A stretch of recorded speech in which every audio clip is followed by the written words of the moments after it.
democracynow.org, The War and Peace Report. I'm Amy Goodman. We turn now to a New York Times expose, which finds some of the most influential think tanks in the United States are awash in funds from foreign governments. According to the investigation published over the weekend, quote, more than a dozen prominent Washington research groups have received tens of millions of dollars from foreign governments in recent years while pushing United States government officials to adopt policies that often reflect the donors' priorities. The story is headlined, Foreign Powers Buy Influence at Think Tanks. It reveals most of the money comes from countries in Europe, the Middle East, and Asia, including the oil-producing nations of the United Arab Emirates, Qatar, and Norway. Some scholars funded by the think tanks say they face pressure to reach conclusions friendly to the government financing the research. Among the organizations named in the report are the Brookings Institution, the Center for Strategic and International Studies, the Atlantic Council. For more, we're joined by one of the article's authors, Brooke Williams, contributing reporter at the New York Times, who co-wrote the piece. She's also an investigative journalism fellow at the Edmund J. Safra Center for Ethics at Harvard University. Brooke Williams, welcome to Democracy Now! Talk about what you found. Thank you for having me. Well, we found tens of millions of dollars, as much as 92 million, and that's a bare minimum, from foreign governments and foreign-controlled entities to think tanks, mostly in Washington, D.C. We also found a window to examine how the think tanks are interacting with the governments. And this is something that we've done for the first time. Think tanks have always, some of them have always published lists of donors. However, we could never tell what the foreign governments were paying for exactly, and usually not how much money they provided.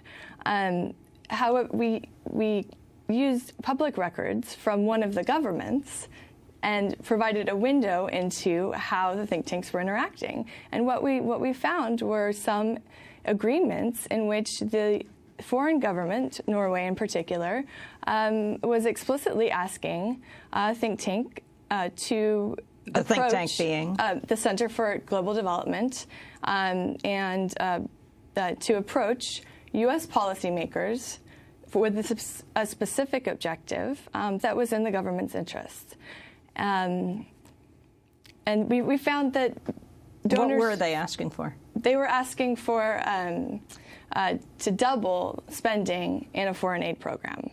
And a progress report that they sent to the Norwegian government said target U.S. policymakers, and then listed the policymakers that they would be targeting. And the foreign aid money would go to where? The foreign aid money, it was doubling U.S. spending money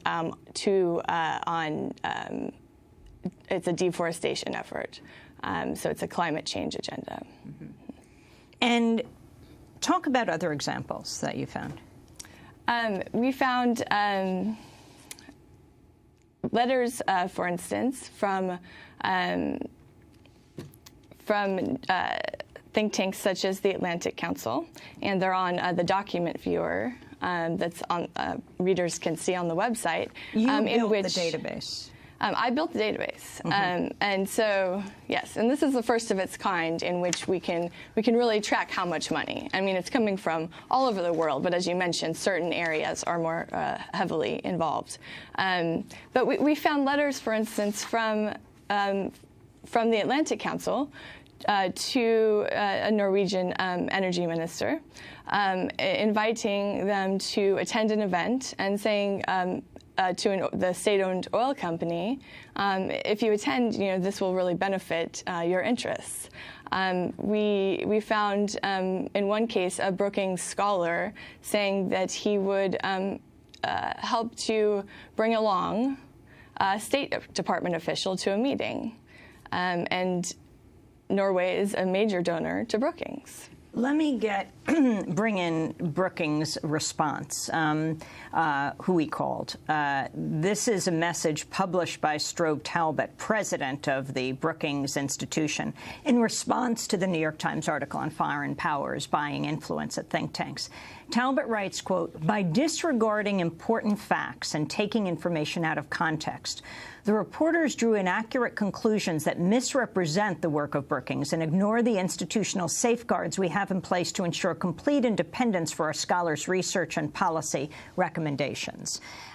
Your response to that, Brooke Williams? So Brookings does have institutional safeguards, and we examined them, and we included them in the article. I think it's important to remember, however, that even with explicit rules, there can be implicit understandings. And as you can see in the article, we spoke with scholars who said donations from foreign governments led to implicit agreements, that they would refrain from criticizing the donor governments. So even with explicit agreements, there can be implicit agreements and pressure to self-censor. You talked about the Atlantic Council, and you feature a photograph in addition to in the text of Michelle Dunn, who resigned as head of the Atlantic Council Center for the Middle East after calling for suspension of military aid to Egypt in 2013. Explain what happened and what this has to do with your central point in this article. Well, it comes back to the idea that scholars rely on funding from donors. And, Brookings, for instance, said their senior scholars, they have an understanding and agreement that senior scholars, even if a donor pulls funding, will not lose their jobs because of that, right? And so this goes back to safeguards in place at institutions. In that case, the Atlantic Council declined to comment much on what happened there, but I think it comes back to the idea of feeling pressure to self-censor and what might happen if a scholar were to criticize a donor government.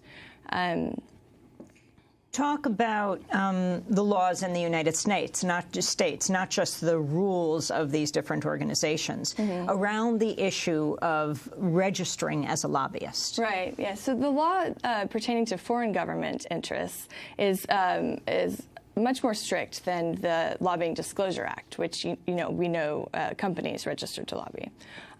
So it requires foreign government interests who are attempting to influence public opinion or policy to register as foreign agents under the Foreign Agents Registration Act.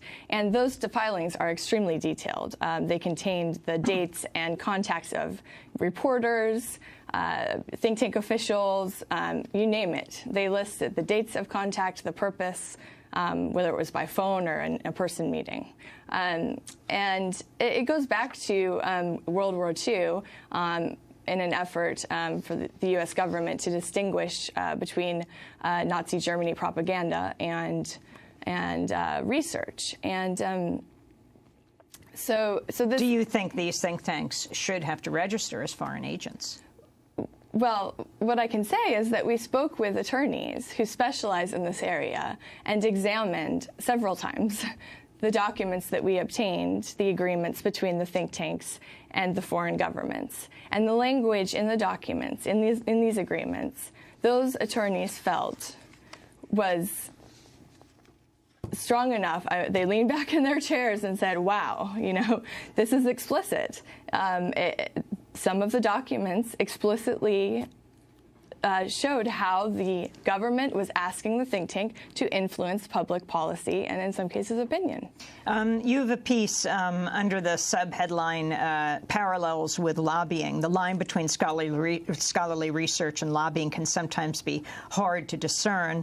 Last year, Japan began an effort to persuade American officials to accelerate negotiations over a free trade agreement known as the Trans-Pacific Partnership, one of Japan's top priorities. The country already had lobbyists on retainer from the Washington firm Aiken Gump, but decided to embark on a broader campaign. Aiken Gump lobbyists approached several influential members of Congress and their staffs. In October, the lawmakers established just such a group, the Friends of the Trans-Pacific Partnership, in October of 2013. Talk about what happened from there. So they established this group, and there's an organization called the Japan External Trade Organization.